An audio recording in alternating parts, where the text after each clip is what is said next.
of the most important things that we could be paying attention to when we're doing inner child healing work is where are we acting from? What part of us are we acting from? So, of course, we have many, many parts, but I like to think of three main categories of parts that we have. One being the inner child, the other is an inner protector, and the other is our inner adult. And so often we're coming from our inner protector. So our inner child is really where we're coming from, like our raw emotions. It's really where we're coming in, like I would almost say, like we're speaking the truth of our feelings. But it's often a lot of pain that's there.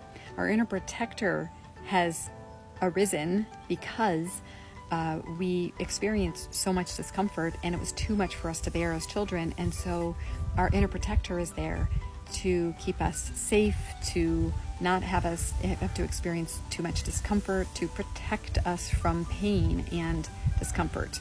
But at the end of the day, what we really do need to be doing is going back to our inner child and feeling those feelings in order to be able to heal. So we have to acknowledge the frequency of which our inner protector is showing up with the attempt to protect us, but in many ways is holding us back from ever doing our healing work. And so that's why we need to step in as our inner adult and be able to say, hey, sweet, amazing inner protector, I love all that you have done for us to try to keep us safe, but we'd like to do our healing work now. And that means that I need you to kind of step aside a little bit and allow me as the adult to come in and parent our inner child so that we can grow ourselves up into the emotionally and spiritually mature women or men that we are here to be. And thank you so much for all you've done.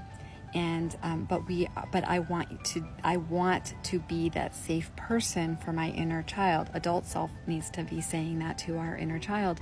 So you see that it's really important to see which part of us is showing up at any given moment, because what I noticed for me is that when I started to pay attention to this, I noticed it was almost always my inner protector showing up. My inner protector is almost always saying, instead of feeling those feelings, let's go in the kitchen and eat some ice cream. Or instead of feeling those feelings, we're just going to blame and project them out into the world, and we'll do anything we can to avoid pain. But the reality is, in order to heal from our pasts, we actually need to go into those feelings and those body sensations and that pain.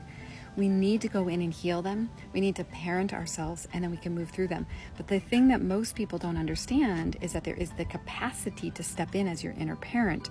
Because if we continue to believe we only have this inner protector, which is super reactive, and an inner child, which is in a lot of pain and emotional, then we feel like we're floundering. When we can step in as our inner adult, we actually have the capacity to be able to hold it all.